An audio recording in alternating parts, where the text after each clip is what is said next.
Bonjour à tous. Alors j'ai plein de visages connus, familiers que je retrouve dans la salle, donc je suis très heureux que vous soyez présents aujourd'hui parmi nous, puis d'autres que je ne connais pas encore. J'aurai l'insigne honneur qui m'a été confié par le FIP d'être l'animateur, un peu le régulateur du temps. J'en profite tout de suite pour regarder où nous en sommes. Tout va bien. Et nous allons essayer de parcourir ensemble une espèce de chemin de découverte. Alors, j'ai bien conscience que vous êtes probablement à 99,9% tous des professionnels du handicap. Probablement, si vous êtes là, c'est que vous avez envie d'aller un cran plus loin sur le handicap psychique. Alors, on ne va pas passer du temps à les définir d'une manière très très précise, même si on les passera un peu en revue. Mais l'idée pour nous, c'est plutôt de comprendre à travers ces échanges comment nous pouvons peut-être nous rendre compte que de temps en temps, le handicap psychique, qui fait partie de ces handicaps invisibles, peut nous amener à avoir des interprétations peut-être un peu erronées, et donc juste à recadrer. En fait, j'aurais envie de vous faire un petit lien avec, avec ça, les Paralympiques. Je suppose que vous êtes nombreux à avoir suivi ça. Alors cette fameuse Sophia passée, vous l'avez vue, j'espère. En fait, nous-mêmes qui travaillons sur le sujet du handicap depuis des années, dans l'équipe, à un moment donné, il nous a traversé l'esprit que, mais alors, il est où son handicap? Mais pourquoi elle n'aurait pas pu être ailleurs? Voilà, jusqu'à ce qu'on comprenne qu'elle avait eu une sclérose en plaques et que peu de temps avant, elle était dans un lit, elle était dans un fauteuil, elle avait du mal à voir, elle avait du mal à s'exprimer, tout était bloqué. Et donc, évidemment, nous sommes forcément traversés, quand on parle du handicap psychique, par cette invisibilité qui nous renvoie, parce que c'est notre cerveau qui joue ces tours-là, qui nous renvoie en fait à des repères, à des modes de classification connus. Alors, je vous propose de faire ce parcours rapidement du handicap invisible au handicap psychique avant que nous ayons des éclairages beaucoup plus spécialisés que les miens avec Mélanie Carpentier et Julien Jupy qui nous expliqueront, donc qui sont des spécialistes du CREPSY, qui nous expliqueront du côté on va dire de la partie et médicale et des impacts psychologique évidemment et psychique du handicap psychique, mais également sur le sujet, on va dire, de notre approche, de notre regard du point de vue sociologique. Vous êtes prêts? Alors c'est parti. Et oui, hommage parce qu'en fait, on s'aperçoit bien que la question du handicap n'a pas grand-chose à voir avec la question de la performance, ou tout de moins que cette performance-là, eh bien, elle s'exprime par différents biais, et que ces biais sont peut-être loin des cadres qu'on leur donne en général dans nos établissements, ou dans nos entreprises, ou dans nos collectivités. Alors, ça va vous paraître très très facile, mais oui, une première question qui peut nous interpeller. Première question, un collègue qui refuse toutes les invitations lancées par ses pairs et préfère notamment déjeuner seul à 12 heures, peut-il être en situation de handicap? Alors, qu'est-ce qui dirait non? Ouais, je vous avais dit que vous étiez tous des professionnels, donc je ne suis pas très étonné de votre réponse. Oui, qui peut me dire qu'est-ce que ça pourrait être comme type de handicap? Autisme. Allez-y, n'hésitez pas. Une agoraphobie, oui, alors peut-être quelques difficultés même à être au sein de l'enceinte. Et le diabète, par exemple. Oui. Le diabète, en fait, on est quand même très très nombreux. Je dis on, je ne l'ai pas encore, même si j'ai un atavisme familial. Et donc on ne pense pas à des choses qui sont aussi simples que ça. Oui, il y a des gens qui sont obligés à midi de pouvoir avoir un repos particulier, des plats particuliers qui du coup ne peuvent pas être associés à cette vie-là de la collectivité. Qu'est-ce que vous voyez là? Ça bouge? Non. Et à votre avis, l'image, elle bouge ou elle bouge pas? Alors en fait, vous vous dites que ça bouge, mais finalement, vous êtes convaincu que ça ne bouge pas. Ben, vous avez raison. Alors qu'est-ce qui se passe? Petite incursion dans ce que les neurosciences nous apprennent. Vous voyez que les points, enfin l'espèce de, je ne sais pas comment appeler ça, d'ovale, d'abord sont de couleur particulière, et qu'en plus de ça, elles sont disposées d'une manière particulière sur l'écran. Ça vous fait penser à quoi, cette manière particulière d'être disposée?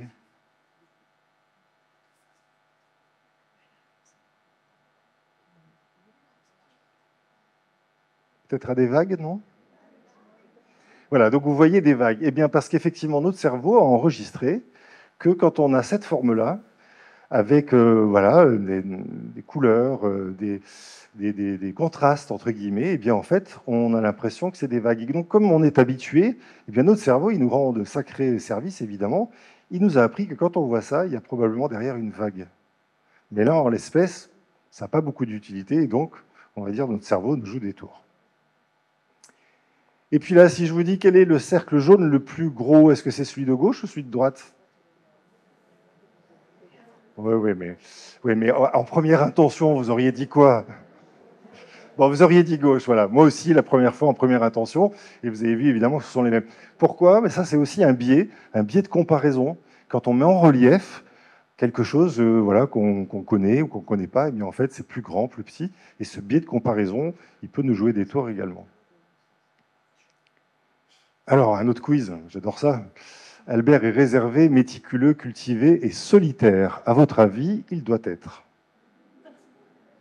soit bibliothécaire, soit commerçant, soit pilote de ligne. Alors, qui dirait bibliothécaire? Ah, main levée, j'ai l'impression que vous êtes plus nombreux. D'accord. Qui dirait commerçant? Pratiquement personne. Non, les personnes même. Et qui dirait pilote de ligne? Ok, quelques-uns aussi. Bon, dans la réalité, statistique, je ne sais pas ce que fait Albert, hein, pour être franc, je ne l'ai pas interviewé. Ce que je peux vous dire, c'est que statistiquement, il a beaucoup plus de chances d'être commerçant. Parce qu'il y a infiniment plus de commerçants qu'il y a de bibliothécaires. On en a une aujourd'hui ici, peut-être même deux. Mais vous voyez, en fait, on part immédiatement dans une espèce d'interprétation par rapport à l'environnement que j'ai pris soin, évidemment, de planter pour aussi vous créer, vous faire un petit croche-pied. Alors c'est intéressant, hein, vous voyez qu'il y a en première intention, il y a des choses qui nous viennent, il y a des choses qu'on est capable de mesurer. Les vagues, vous dites oui, ça bouge, mais en même temps non. Les cercles de Titchener, vous dites non, mais dans la réalité, ok, ça va, on va pas se faire avoir, mais votre cerveau, il est obligé de passer à un stade 2 d'analyse. Non, voilà, il essaye de faire abstraction, et d'ailleurs, cette capacité d'abstraction, elle n'est pas donnée forcément à tout le monde. Et puis bah, là, globalement, vous êtes quand même nombreux à vous être plantés, excusez-moi de vous le dire. Alors, est-ce que vous êtes d'accord avec cette allégation? Ce qui est grand est important. Non, hein? Voilà, vous êtes des professionnels du handicap, alors évidemment, si vous me dites oui. Oui, et vous croyez que ça fonctionne ou pas, ça? Ce qui est grand est important? Non? Oui? Moi, je sens que là, vous êtes fait avoir déjà plusieurs fois, vous n'avez pas trop envie de recommencer. Bon, alors je continue. Cette photo, elle est truquée ou pas? Non, hein? Ok, bon, c'est comme les dés, hein, quand on fait des grands chiffres, si on a 3,6, c'est beaucoup mieux que 3,1. Voilà, 1m65, 1m83, ça c'est la réalité des choses. Alors, comment ça se passe? C'est une prise de vue particulière? Ouais, hein. Bon, alors vraiment navré pour notre ancien président, mais c'était trop sympa de voir ça. En fait, pourquoi, à votre avis, Nicolas Sarkozy fait ça? Parce qu'il est, vous croyez qu'il a encore comment dirais-je, des complexes entre guillemets pour sa taille? Ouais, peut-être même pas. En fait, peut-être qu'il a juste lu cette étude-là, hein. Alors, elle date un peu, mais vous voyez, 2003. En 2003, il y a Monsieur Nicolas Herpin qui a essayé de faire une étude pour voir quelles étaient les corrélations qu'il y avait entre la taille et la rémunération. Je ne fais pas de commentaires, vous avez compris par vous-même que dans notre inconscient collectif, la taille avait de l'importance. J'espère que depuis 2003, les choses ont un peu évolué. Bon, et si je vous disais, tiens, qu'est-ce que vous pourriez me donner comme critère d'appréciation de cette personne? Vous me diriez quoi? Oui, c'est une femme, donc en classe, ensuite. Elle est jolie. Bon, tout le monde ne partage pas, mais elle est jolie, sans doute, oui. Ok, compliqué d'en savoir un peu plus. Alors, Grégory Razeran, en 1950, ça date un peu, mais elle est vraiment tellement belle, cette expérience ou cette étude, a posé la question à plein d'étudiants à la sortie, comme ça, de leur université, en disant bah, quels sont les qualificatifs que vous donnez. Et puis, dans un deuxième temps, il a suggéré de classer par rapport à 3 composantes, la beauté, l'intelligence, l'ambition. Mais il a pris soin de dire au premier, donc vous voyez, cette jeune femme s'appelle Maria D'Angelo, vous la connaissez peut-être d'ailleurs? Non. Enfin, il disait juste Maria D'Angelo, et bah, dites-moi ce que vous pensez de sa beauté, de son intelligence et de son ambition. Et puis il est passé avec une autre cohorte de personnes à qui disait, cette personne s'appelle Sarah Flickenstein, et troisième série, Kay O'Malley. Vous vous doutez un peu des réponses qui ont été apportées? Allez, je vous les donne. Évidemment, quand on s'appelle Maria D'Angelo, le niveau de beauté est supérieur, d'ailleurs surclasse à peu près tout le monde. En revanche, bon, tout le monde le sait, on ne peut pas être belle et en même temps intelligente. Donc évidemment, partie de cet adage-là, eh bien, en fait, Maria D'Angelo, eh bien, elle se casse un peu la figure au niveau de l'intelligence. En revanche, on ne sait pas dire pour son ambition, ça reste neutre. Quand on s'appelle Sarah Fickenstein, vous voyez la différence? Le niveau de beauté, il se dégrade immédiatement. En revanche, l'intelligence monte au plafond. Pareil pour l'ambition. Voilà. Et quand on s'appelle Keomalé, là où cette étude a été réalisée, je crois que c'était en Belgique, eh bien, en fait, on ne sait pas dire. On n'a pas de stéréotype particulier par rapport à ce nom-là. Okay. Ça dit quoi de ça? Ça veut dire que on n'a pas pris des bandits de grand chemin et des gens qui sont malveillants. Hein. On a pris nous tous hein, pour faire cette étude-là. Ça veut dire que dans notre inconscient collectif, de toute façon, on a des représentations qui se forment. Et notre cerveau, il les crée à partir on va dire, d'éléments qui sont absolument indispensables à la vie, et a fortiori à la vie que nous avons aujourd'hui trépidante, dans laquelle il faut que nous ingérions plein d'informations, que nous prenions des décisions, que nous méfions en même temps, que nous prenions du recul.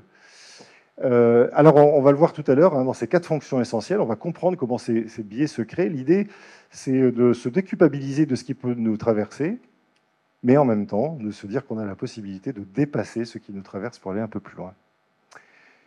Autre biais qu'on appelle l'effet Pygmalion, ou au contraire l'effet Golem quand il s'agit d'un biais négatif. Donc, expérience réalisée entre 2007 et 2009, pas mal de classes de 6e, 5e. Pour la petite histoire, on avait partagé les classes pour qu'il y ait autant de garçons que de filles dans chacune des classes. Voilà. Et donc, on a montré ce joli objet. Je ne vais pas dire si c'est un dessin ou une forme géométrique. En tout cas, dans certaines classes, on l'a présenté comme un dessin et on a dit qu'est-ce que vous pensez de ça? Et puis surtout, essayez maintenant de vous concentrer pour emmagasiner, mémoriser entre guillemets ce dessin et vous allez ensuite le reproduire.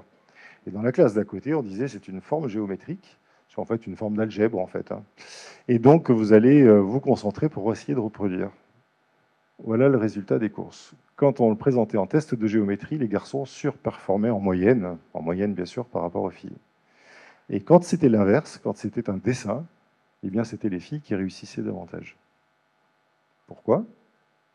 Effet Pygmalion ou effet Golem? Eh bien quand en fait on nous rabâche en permanence que nous sommes davantage faits pour telle ou telle chose, eh bien en fait on les fait plus naturellement. C'est l'aspect positif hein, du regard qui est porté sur nous. Et ça nous interroge bien sûr dans nos métiers, de savoir quelle est la place du regard positif que nous portons par rapport au regard négatif. Souvent, quand je simule des entretiens de recrutement pour des personnes en situation de handicap, je vois bien la difficulté de professionnels qui sont pourtant avertis, c'est le sujet même de la formation ou de l'intervention, et d'arriver à se décaler par rapport au handicap. Et donc, au bout d'un moment, notre cerveau, il va se focaliser sur le truc un peu bizarre. Et donc, il va, au bout d'un moment, essayer d'identifier quel est le type de handicap, plutôt que de se poser la question de toutes les qualités, les compétences, tout ce qu'il va falloir, au contraire, ou qu'on va pouvoir valoriser. Alors, je vous ai parlé des 4 fonctions principales. En fait, il y en a plus que ça, mais dans les 4 principales, voilà quelles sont celles que nous pouvons retenir. Vous allez comprendre comment à peu près 200 biais cognitifs se forment dans nos têtes et qui vont jusqu'aux stéréotypes. Et quand on dit stéréotypes, vous savez que derrière, préjugés, discrimination ne sont pas très loin. Premier, c'est d'agir vite. On est dans un monde dans lequel tout n'est pas urgent, mais globalement, nous avons des générations derrière nous qui avons dû se battre parce que l'homme et la femme n'étaient pas forcément des animaux très bien dotés sur le plan des muscles, sur le plan des ailes. Enfin, vous voyez ce que je veux dire. Et donc, quand il y avait des animaux sauvages, il fallait bien arriver d'abord à avoir un réflexe très rapide pour arriver à se dégager de situations dangereuses, mais en plus de ça, comme on ne pouvait pas courir plus vite que les autres, il fallait être d'autant plus rapide. Donc agir vite, ça continue à nous poursuivre pour des raisons, pour des dessins qui sont extrêmement pertinents. Hein. On entend un crissement de pneus, on entend un cri. En fait, c'est pas mal en fait, d'être capable de réagir très rapidement. Mais parfois, simplement parce qu'on a pris l'habitude d'agir vite, alors même que la situation ne le demande pas nécessairement.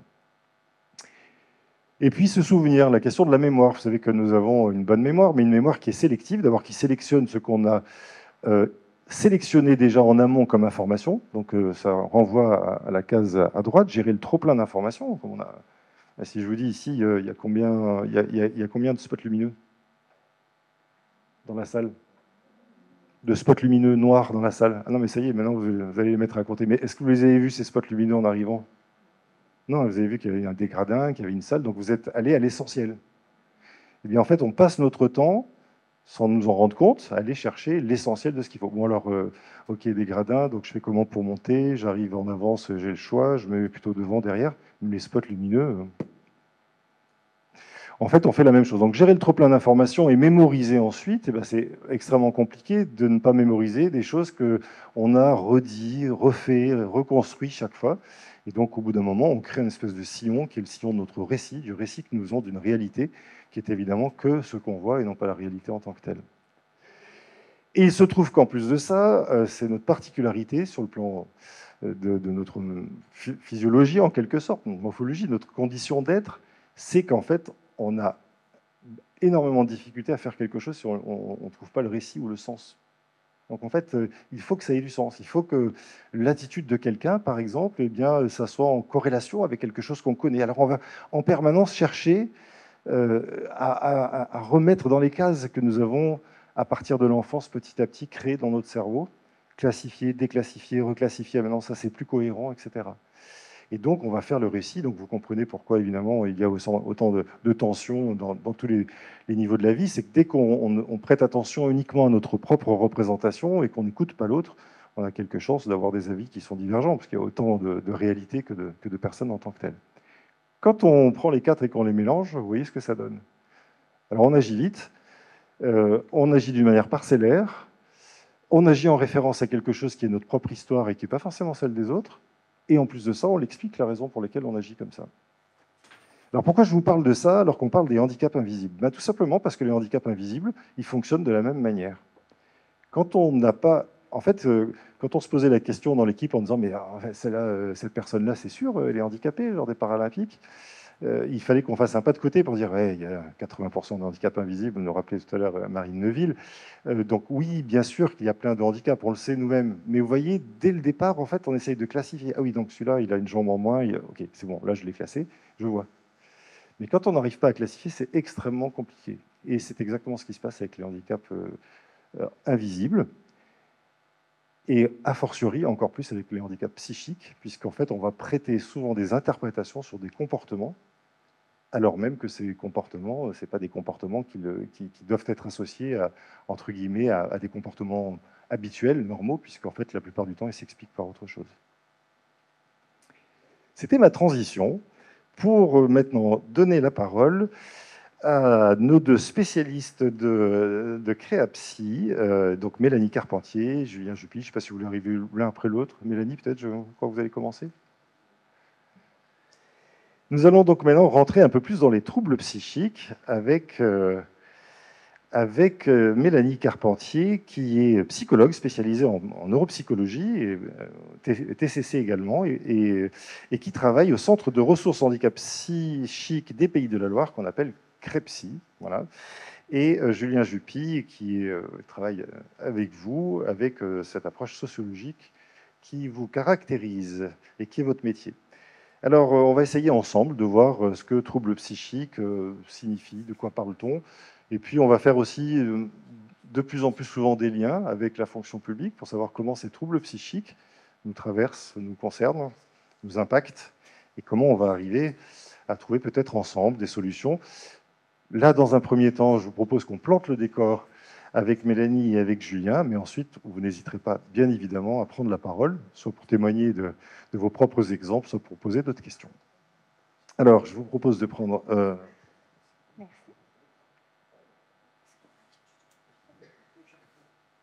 Voilà, j'ai un deuxième micro pour vous poser quelques questions. Alors, peut-être la première question qu'on pourrait poser, je vous laisse là. Ça serait comment on peut faire la différence entre les différentes terminologies, notamment troubles psychiques, santé mentale. On entend parler de pas mal de choses, maladie mentale. C'est quoi la différence? Si on parle de troubles psychiques, on parle de quoi, Mélanie? Alors déjà, bonjour à tous et à toutes. Merci beaucoup de nous recevoir aujourd'hui. Ça fait vraiment plaisir de pouvoir parler de ces thématiques qui sont passionnantes avec vous. Et néanmoins, c'est un petit peu impressionnant de voir autant de personnes. J'avais l'ambition de vous interroger un peu sur les questions que me pose Jérôme. Est-ce que vous seriez d'accord pour participer un petit peu aussi? Ouais. Ok. Alors oui, ok. On a des. Bon, hop.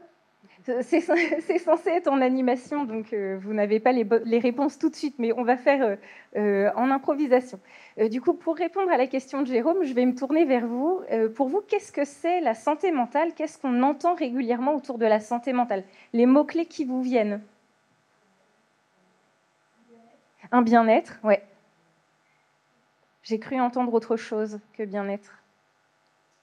J'ai pas entendu maladie. L'inverse, la souffrance. Donc effectivement, nous, on propose souvent ça lorsqu'on intervient sur la déstigmatisation du handicap psychique. On vient faire le point sur, avant de parler de handicap, avant de parler des troubles, on va parler déjà de ce que c'est la santé mentale. Et on demande aux personnes, mais quelles sont vos représentations? Qu'est-ce qu'on entend régulièrement autour de la santé mentale?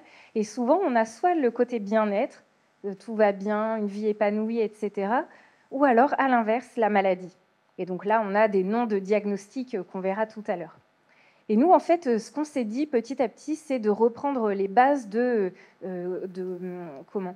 personnes qui avaient pu formaliser une description, une définition de la santé mentale. Et donc, on a repris le travail de l'OMS, l'Organisation mondiale de la santé, pour parler de la santé mentale comme un état de bien-être, effectivement, mais pas seulement un état de bien-être.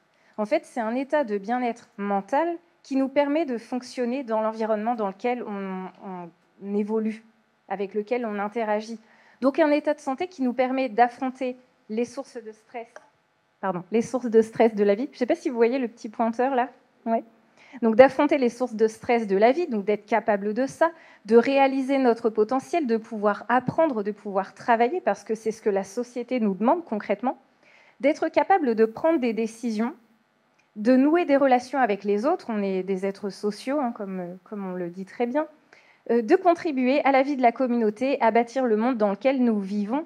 Donc ce n'est pas juste un état de bien-être au sens je me sens bien, je ne me sens pas bien. C'est un état de bien-être qui nous permet aussi de fonctionner d'un point de vue cognitif, d'un point de vue social, d'un point de vue émotionnel, avec le monde dans lequel on évolue. Et donc pourquoi on vous parle de ça? Eh bien, c'est que nous, on part de cette santé mentale pour pouvoir évoquer le fait de vivre des troubles.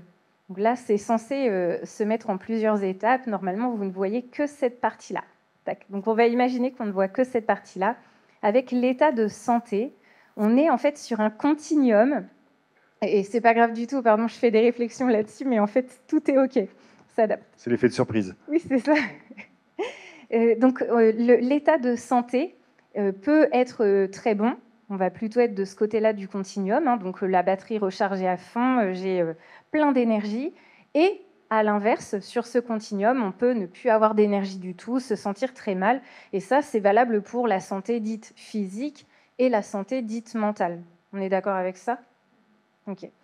On considère que lorsque notre santé mentale va moins bien, ça nous arrive à tous et à toutes, hein. C'est par exemple quand on a passé une mauvaise nuit et qu'on se sent fatigué, peut-être un peu plus réactif ou réactive au stress. Donc là, notre état de santé mentale est moins bon. Et pour autant, est-ce qu'on parle d'un trouble? Alors, qu'est-ce qui ferait qu'on parle d'un trouble? À votre avis, quels sont les éléments qui vont distinguer le fait d'avoir un moment plus compliqué et le fait de vivre un trouble psychique? Alors, la durée, nickel. L'impact que ça va avoir sur quoi? Sur le comportement, la vie sociale. Désolée, je regardais à côté. Donc sur le comportement, sur la vie sociale, sur le travail. Et on est aussi là pour parler de ça. Donc effectivement, à partir du moment où je vais vivre des symptômes de santé mentale, un certain nombre de symptômes, que ça va durer, que ça va être suffisamment intense et fréquent pour avoir un impact sur mon quotidien, eh bien c'est là que ça vaut la peine de poser les mots de troubles psychiques ou de maladie mentale. Ok. Et donc là, normalement, je suis censée cliquer et vous voyez la partie bien-être qui apparaît, parce qu'en fait, on distingue désormais la santé mentale du bien-être. Les gens ont tendance à trop faire l'amalgame. Ça voudrait dire que lorsqu'on a un trouble psychique, c'est qu'on est dans un mal-être. Ben non, en fait, quand on a un trouble psychique, c'est qu'on a un problème de santé. Un problème de santé qui peut entraîner du mal-être. Hein, j'ai un trouble dépressif, mes symptômes ne sont pas stabilisés, ça ne m'aide pas à aller bien au quotidien, c'est clair. Donc peut-être en effet que je vais ressentir et vivre du mal-être. Mais il est aussi possible de vivre un trouble psychique du type trouble dépressif, je vais reprendre le même exemple, d'avoir un traitement qui permet de sentir, quand je parle de traitement, c'est traitement global, hein, médicamenteux, mais pas que, qui me permet de me sentir bien et d'être épanouie au travail, épanouie dans ma vie de famille, dans ma vie sociale, etc. Et donc être plutôt dans du bien-être. Et à l'inverse, on peut ressentir du mal-être sans avoir un trouble psychique. Si je viens d'être licenciée, si je suis en procédure de séparation, il est possible que je me sente mal. Ça ne veut pas dire que j'ai un trouble psychique.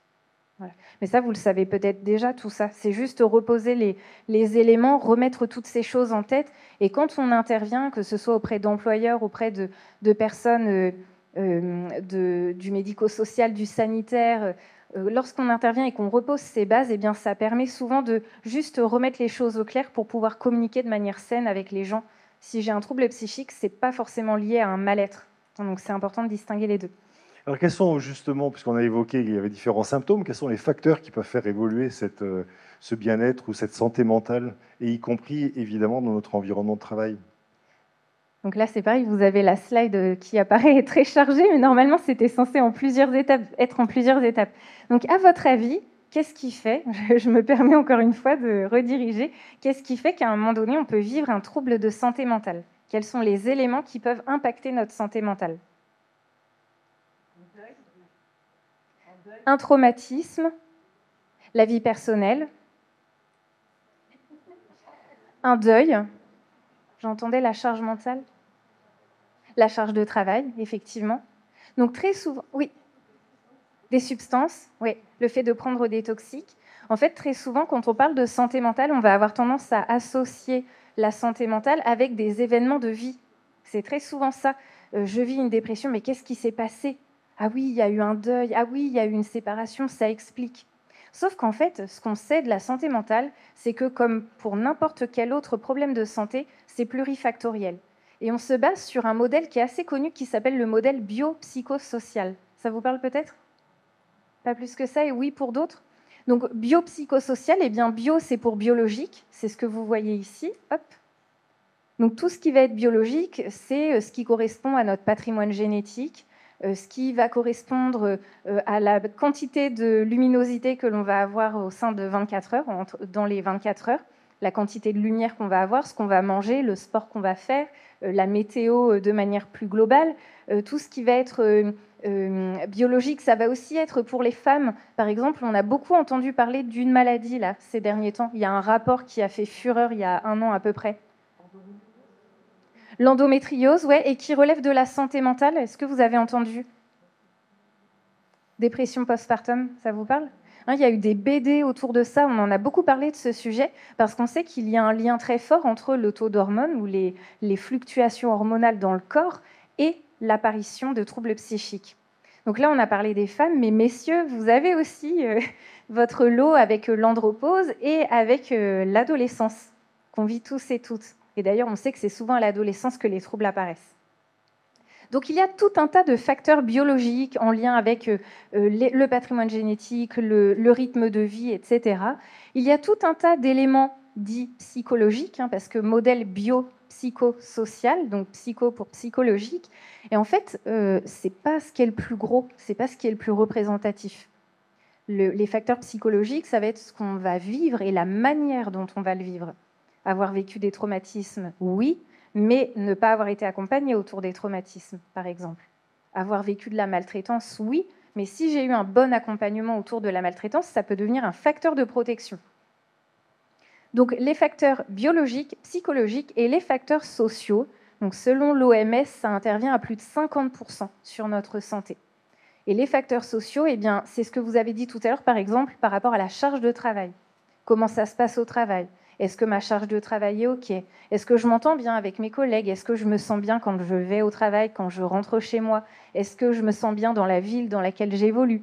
Est-ce que je me sens bien dans le pays dans lequel j'évolue? La politique? Est-ce que je suis dans un pays en guerre ou pas? Est-ce que j'ai un accès aux soins, etc., etc. Donc en fait, c'est tout ça qui entre en jeu. Et alors là, je suis embêtée parce que j'aimerais bien vous faire une balance. Je la fais comme ça. D'un côté, vous avez les facteurs dits de protection, qui sont donc biologiques, psychologiques, sociaux. Et de l'autre côté, pardon, coordination pas terrible, de l'autre côté, vous avez les facteurs de risque biologiques, psychologiques, sociaux. Donc des facteurs de protection d'un côté, des facteurs de risque. Et qu'est-ce qui fait qu'à un moment donné, on peut vivre un trouble de santé? Eh bien, tout à fait. En fait, c'est quand ça se déséquilibre, quand les facteurs de risque deviennent plus pesants, plus lourds, entre guillemets, que les facteurs de protection. Parfois, on va pouvoir réajuster. On va pouvoir remettre un peu de poids dans les facteurs de protection et ça va suffire.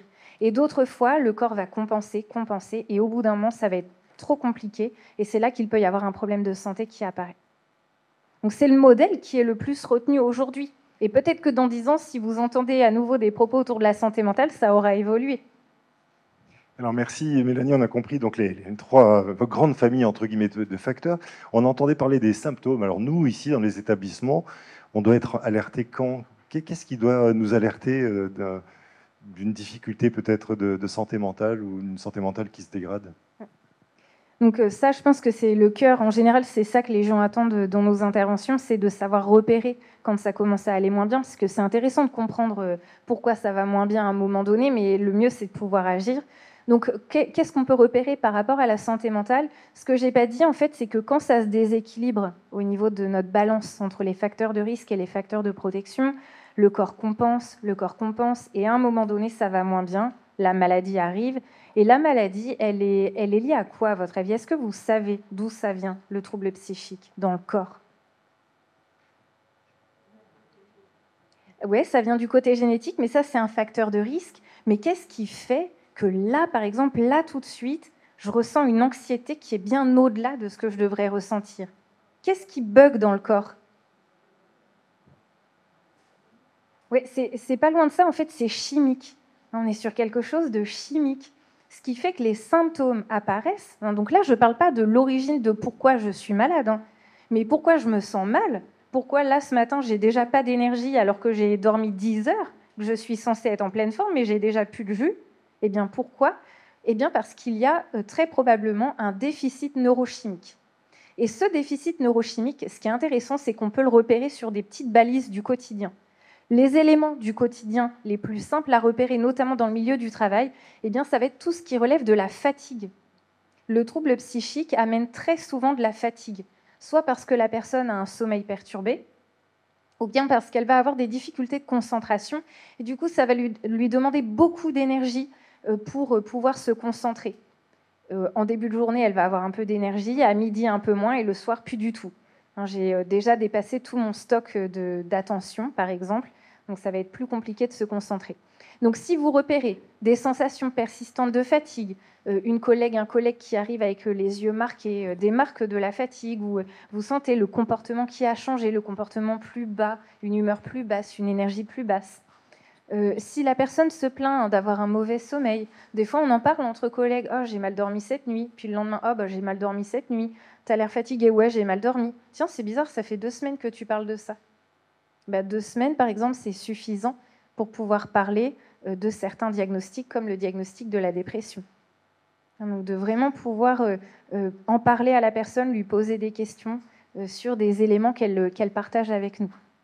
Donc la fatigue, alors ça on en parle un peu moins au travail, mais forcément comme ça un lien avec la chimie du corps, ça va avoir un lien aussi avec notre libido, mais on en parle moins au travail. Ça va avoir un lien aussi avec l'appétit. Si vous sentez que la personne a une appétence particulière pour le sucre, pour la caféine, ou bien au contraire qu'il y a moins d'appétit, quand on repère des changements. Le fait d'avoir moins envie de faire des choses aussi, mais des choses que la personne aime. C'est pas, oh, elle n'a pas envie d'aller trier son armoire, c'est quand même hyper surprenant. Ouais, en fait, qui aurait envie d'aller trier l'armoire? C'est bizarre les blagues en grand groupe comme ça, parce que comme il y a beaucoup de monde, je ne sais pas si ça fait flop ou pas, mais on va se dire que ça marche et voilà. L'état d'humeur qui va être altéré, qui va être changeant, inhabituel. Une personne qui peut avoir une humeur basse ou alors une personne qui peut avoir une humeur un peu plus haute, un peu plus d'énergie, un peu plus de projet, etc. Tout ça, ça peut nous mettre la puce à l'oreille. Des pensées automatiques négatives, dépréciatives, anxiogènes, notamment dans les troubles de santé mentale, on parle souvent de la petite radio. Je ne sais pas si vous avez déjà entendu parler de ça. Les personnes qui ont déjà participé à des sessions au CRIPSI, je vous ai déjà fait le petit topo. Je repère juste une tête, mais qui pense à autre chose, donc on ne va pas l'interpeller. La petite radio intérieure, on a tous et toutes une radio intérieure. Là, peut-être que la radio intérieure vous dit oh, c'était trop bon ce midi, cette crêperie, c'était délicieux. Ou alors, quel temps agréable passé avec les collègues. Ou alors, oh, j'ai le ventre qui gargouille, j'espère que le voisin ne va pas entendre, etc. On a tous et toutes cette petite radio intérieure. Et dans le cas des troubles psychiques, parfois, ça va bugger sur certaines stations. Par exemple, dans la dépression, ça va bugger sur la station broyeuse. Donc, oh là là, mais il y a trop de monde et ça se trouve, quand je parle, on m'entend mal et en plus, je zozote, donc on m'entend pas à travers le micro. Et puis, oh, il fait pas très beau dehors alors que c'est l'été, etc. Et tout un langage intérieur qui vient, au bout du compte, jouer sur notre humeur. Dans l'anxiété, ça va être, par exemple, oh là là, mais Mélanie, ça se trouve, tu es en train de les perdre là, c'est pas du tout intéressant ce que tu dis. Et puis en plus, on t'avait demandé de parler de ça. Après, il reste plus que 5 minutes, etc., etc. Et pareil, en fait, la radio va bugger sur une station hyper anxiogène. Et forcément, ça va se ressentir sur mon comportement. Ça vous parle, ça ? Et dans certains troubles psychiques un peu moins connus, comme les troubles psychotiques, on a moins tendance à vivre des symptômes psychotiques. Il peut y avoir, par exemple, mais attends, mais on me regarde là en fronçant les sourcils. Tout le monde me regarde depuis tout à l'heure. Oui, ok. Et puis là, je vois un truc qui clignote sur mon... Mais on est en train de m'enregistrer ou quoi? Ah oui, d'accord, il y a des caméras là. Oui, ok, d'accord, ça craint ce truc. Qu'est-ce qu'on va dire de moi après, etc., etc. Et avoir une radio-persécution un peu qui se met en place. Donc on voit ces pensées automatiques qui vont petit à petit se colorer et qui vont avoir un impact sur le comportement de la personne. Les émotions désagréables qui vont s'activer de manière récurrente, donc de l'anxiété, de la tristesse, de la peur de manière plus générale. Les difficultés cognitives que l'on peut repérer, et ça on les voit vraiment au niveau du travail, notamment par rapport à la concentration et par rapport à la mémorisation de consignes, ce qu'on appelle la mémoire de travail. Ah, tu n'oublieras pas d'appeler un tel. Ouais, pas de souci.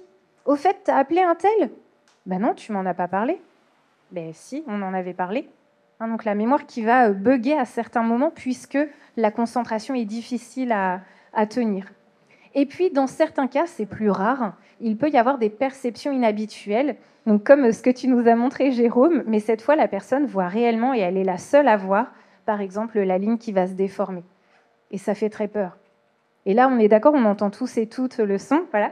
Mais ça pourrait être un bon exemple d'hallucination acoustique ou d'hallucination acoustico-verbale lorsqu'il s'agit de voix.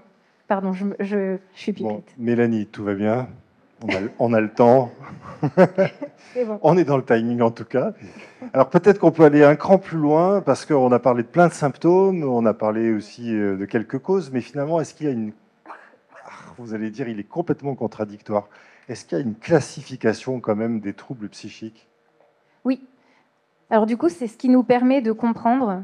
C'est ce qui nous permet de comprendre l'évolution au niveau des troubles de santé mentale. Ça bouge beaucoup, ça a beaucoup bougé ces dernières dizaines d'années.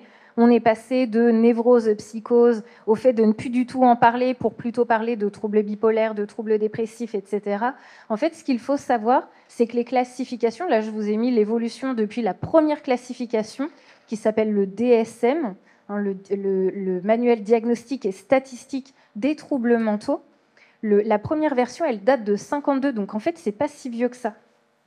C'est pas si vieux que ça.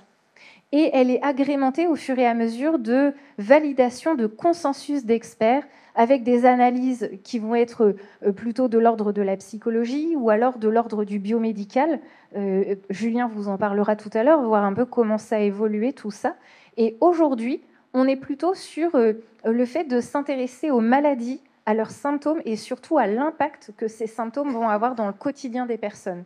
Et donc, on va classer les maladies en fonction de ça. Quels sont les groupes de symptômes que la personne vit? Et puis bientôt, ce qu'on espère, c'est qu'on va être sur une classification un peu plus transdiagnostique, donc de ne plus parler de mots, c'est plus une dépression, un trouble bipolaire, mais plutôt quels sont les symptômes qui gênent la personne. Donc de plutôt s'intéresser aux gènes. Et du coup, pareil, là c'était censé arriver en 2 fois. Simplement, vous devez déjà connaître, mais juste au cas où, pour vous dire qu'il y a tout un tas de troubles psychiques, les plus connus, parce que les plus fréquents, ce sont les troubles anxieux et les troubles de l'humeur, avec les troubles dépressifs ou bien les troubles bipolaires. Ça vous parle tout ça? Oui. Donc les troubles anxieux, ça va être une valise dans laquelle il y a tout un tas d'autres diagnostics, anxiété sociale, agoraphobie, pour ceux dont on a parlé tout à l'heure. Les troubles de l'humeur, donc plutôt l'aspect dépressif ou un aspect plutôt mixte. Il peut y avoir des troubles liés à l'usage de substances psychoactives, on l'a nommé aussi tout à l'heure. Il peut y avoir des addictions comportementales. En fait, il y a tout un tas de maladies qui vont être associées selon les symptômes que ça va générer chez la personne. Et alors, juste avant de terminer, ça nous semblait important au CRIPSI de faire un point sur les chiffres, parce qu'on disait troubles psychiques, bah oui, mais en fait, les troubles psychiques, ça ne concerne pas grand monde, donc pourquoi en parler? Bah oui, mais non, en fait, parce que quand on reprend une méta-analyse qui a été réalisée en 2010, donc vous voyez bien tout ce qui s'est passé depuis 2010 en termes de facteurs de risque sur notre santé, quand on reprend cette étude de Witchen et ses collaborateurs, en fait, on voyait qu'il y a 38,2% de la population qui, au cours de l'année précédente, avait vécu au moins un trouble de santé mentale. Au moins un épisode de trouble de santé mentale. Donc pas forcément un trouble chronique, ça peut être un trouble transitoire, un trouble qui dure quelques mois. Ça veut dire que ça fait à peu près un tiers de la population. Donc là, je ne vais pas compter, on a compté tout à l'heure le nombre de spots, mais je ne vais pas compter ici, mais si on prend un tiers, on peut se dire que toute cette partie-là, en fait, on est concerné, on a été concerné au cours de l'année par un trouble de santé mentale. Donc c'est hyper fréquent. Et c'est OK, ça fait partie de la vie. Simplement, qu'est-ce qu'on fait derrière? Comment on accompagne ça? Simplement pour la dépression ou pour les troubles anxieux, j'ai terminé juste après, ça concerne 1 personne sur 5 au cours de leur vie. Donc 1 personne sur 5, c'est pareil, c'est hyper fréquent. On est sur des maladies qui sont très fréquentes et qui ont des propositions de soins larges, variées et de plus en plus efficaces. Donc il y a aussi ce message d'espoir. C'est pas parce qu'il y a un mot qui est posé, c'est pas parce qu'il y a un diagnostic qui est posé qu'il y a une fatalité posée aussi pour la personne. Merci beaucoup Mélanie, je pense qu'on peut l'applaudir. Merci tout d'abord de votre invitation. Je suis vraiment heureux d'être là parce que dans une deuxième partie, je vais présenter l'étude que j'ai menée auprès des employeurs du Maine-et-Loire sur le handicap en général, mais aussi psychique. Et c'est la première fois que je peux le faire devant des personnes autres que médecins. Donc ça me fait super plaisir de... Vraiment. Voilà. Donc, effet de mode, bon, j'ai un peu exagéré en disant cela, mais en fait, pour vous répondre à votre question, Jérôme, je dois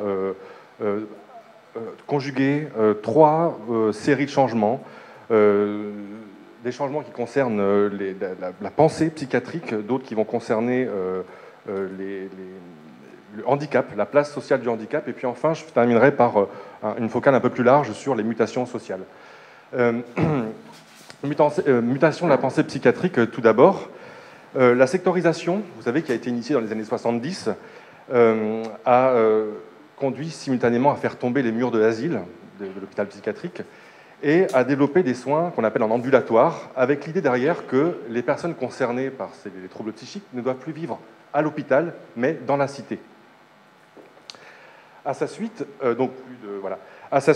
la psychiatrie française en est venue à élargir sa mission initiale contre les maladies mentales au profit d'une politique de santé mentale plus générale, visant à traiter toute forme de souffrance psychologique, y compris ces formes non pathologiques.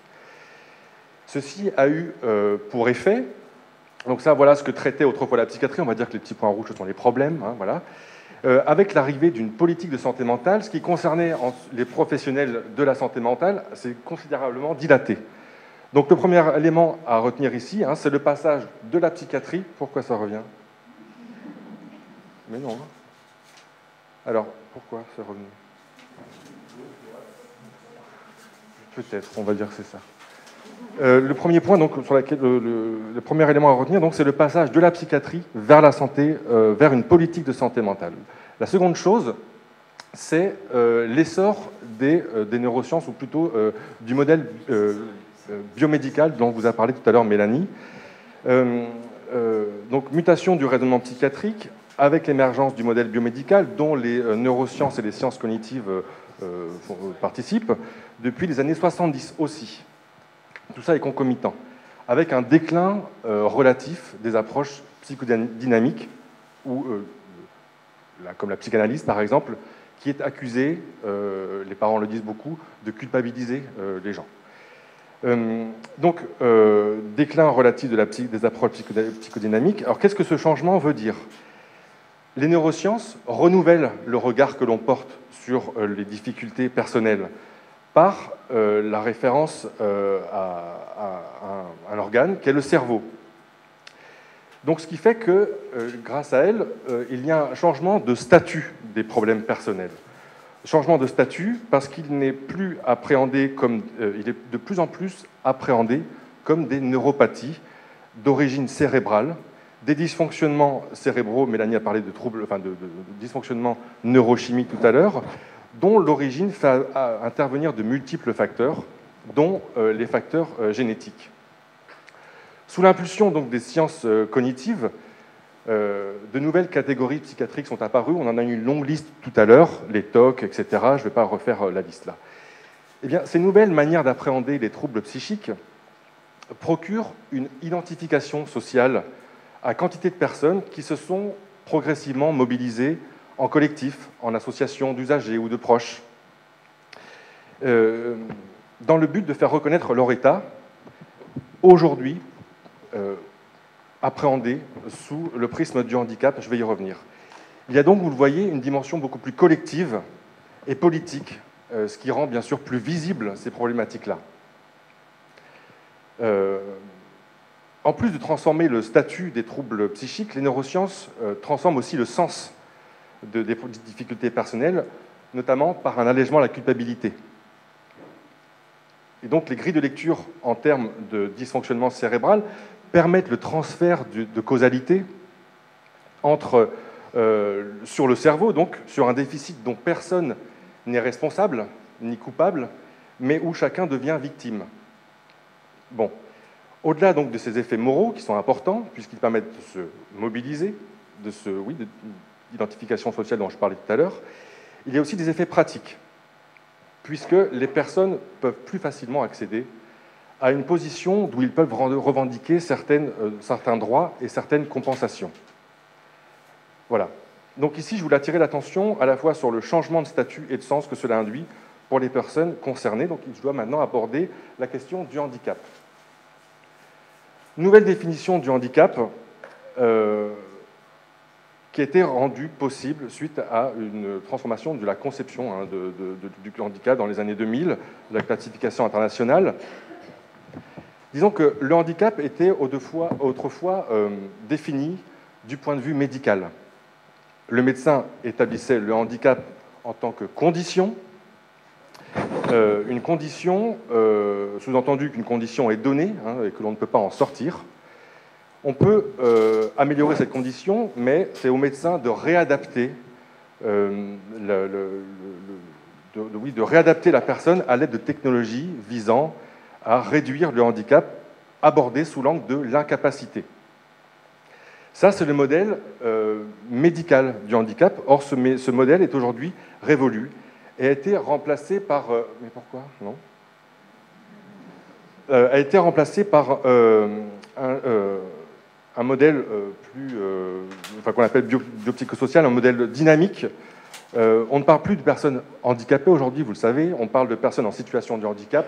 Et là, le mot important, c'est la situation, c'est le mot situation qui est important, puisque, qu'est-ce que ça veut dire? Ça veut dire que le handicap n'est plus une condition liée aux incapacités de la personne, mais une situation où se conjuguent ces incapacités et l'environnement. Je ne parle pas que du trottoir trop haut, ce qui entraîne donc une situation de désavantage, une perte de chance. Schématiquement, ce changement conduit à passer d'une vision statique du handicap à une lecture dynamique et sociale de cette problématique. Conséquence d'un déficit, d'une déficience qu'il s'agissait de normaliser, nous sommes passés donc à une conception selon laquelle le handicap produit un désavantage dont la société est responsable, et à partir de laquelle on peut envisager des compensations financières notamment. Le trouble psychique et sa formulation en termes de handicap donnent une valeur beaucoup plus importante à ces thématiques autrefois cantonnées au domaine médical et à une seule institution. Bon, voilà.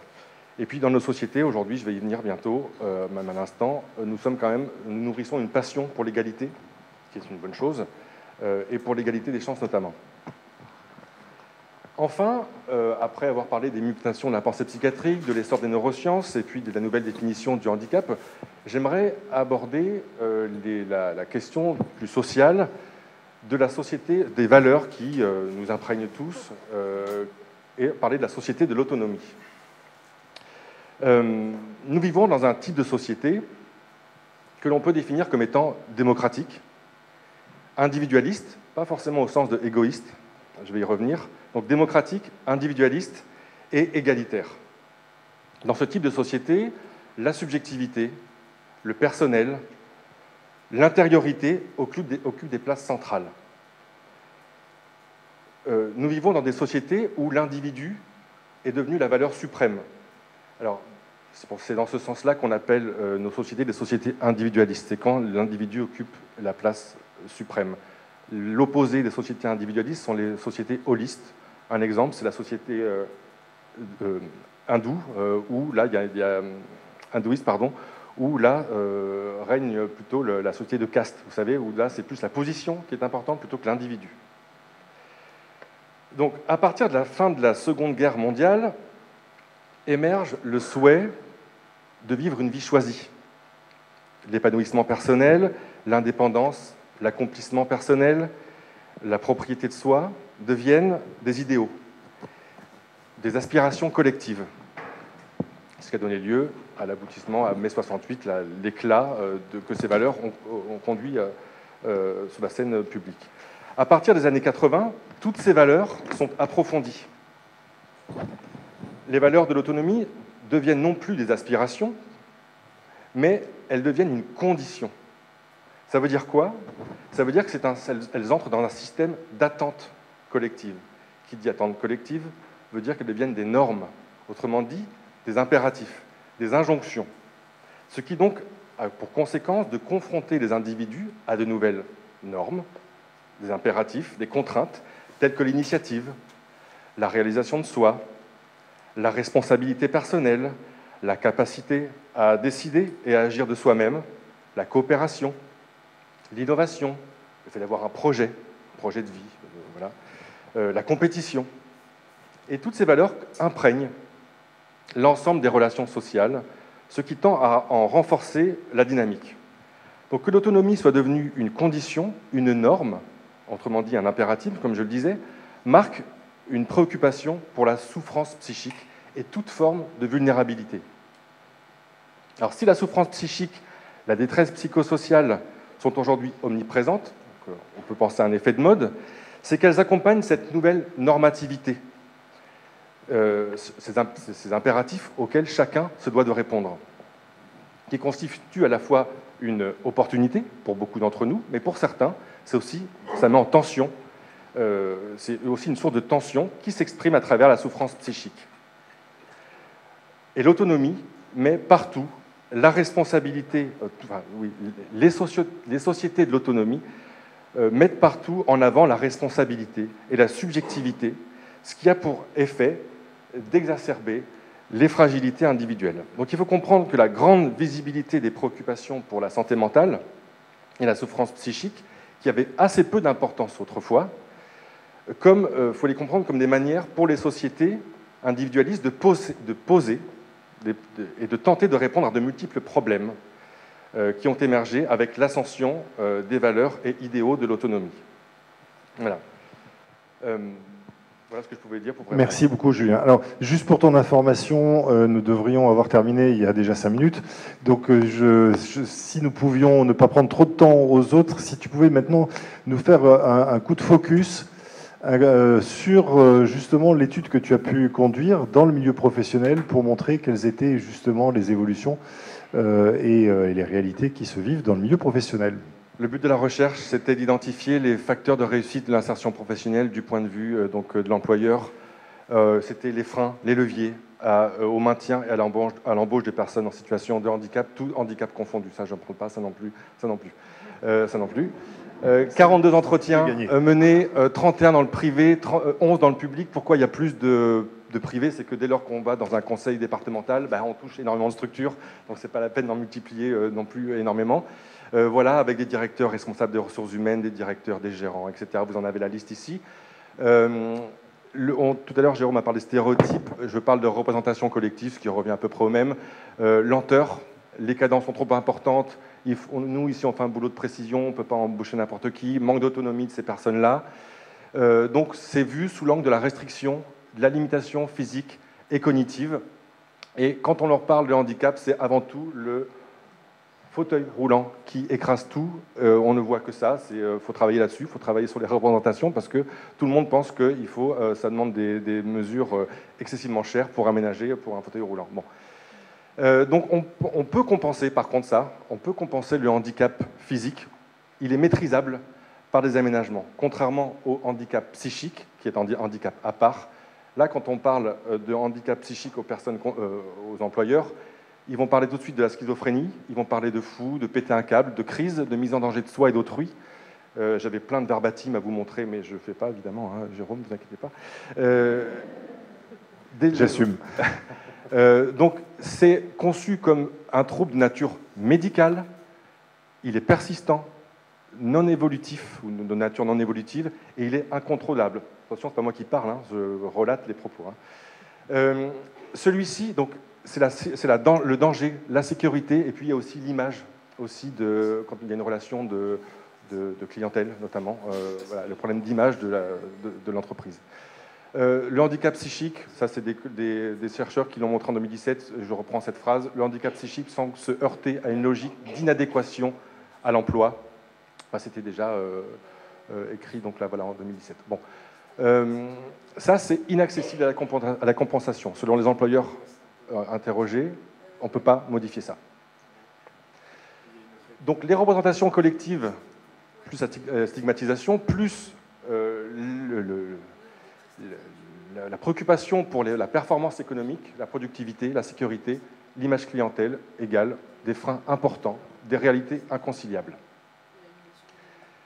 Les managers, ce que j'ai pu constater, c'est que les managers et les équipes sont peu préparés à l'accueil des travailleurs en situation de handicap. Il y a un manque de formation initiale et continue. Et aucun était formé, n'avait eu dans leur formation un module sur le handicap. Aucun. Je dois faire une distinction. Alors, super, ici, je suis plutôt au FIPHFP, j'aurais été un peu plus embêté à la GFIP. C'est que les employeurs privés semblent moins bien.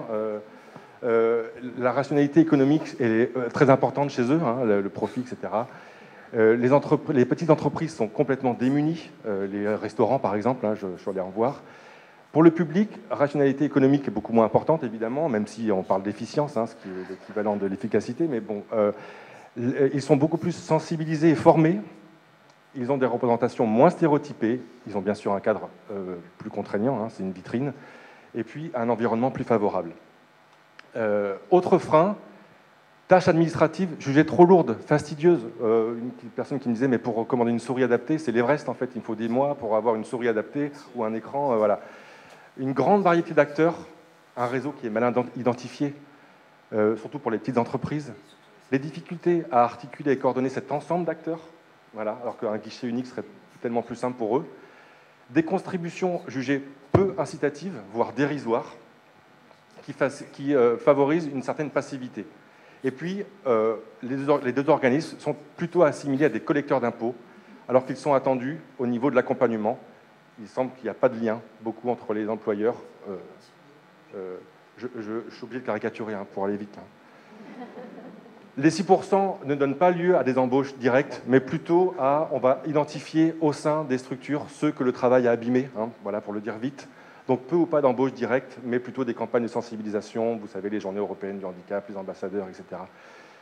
Voilà. Alors, les conditions favorables, c'est l'existence de ressources structurées et dédiées au handicap qui favorisent l'appropriation de la thématique. Ce qui est important, on l'a dit tout à l'heure en ouverture, c'est la mise en place d'une politique du handicap. Madame Mahé, vous l'avez dit, il faut que ce soit transversal. C'est ça une politique du handicap. Ce n'est pas seulement qu'il y a un référent ou un ambassadeur difficulté, c'est qu'il faut que tout le monde soit de la partie, y compris les équipes proches, les collègues directs. Et puis, il faut un intérêt personnel à la question du handicap, un vécu personnel, une sensibilité philosophique, politique, voilà. Donc c'est la conjugaison de ces deux dimensions qui est décisive. Conditions favorables, sensibilité, je l'ai dit, le secteur public, la formation, et puis l'intervention aussi des job coachs, des conseillers en emploi, qui semblent beaucoup soulager les employeurs. Dans les recommandations que je formulais, il y avait cette idée d'en employer plus. Voilà. Et puis la nécessaire formation du collectif de travail aussi. Voilà. Voilà, pardon Jérôme. Mille merci Julien, y compris d'avoir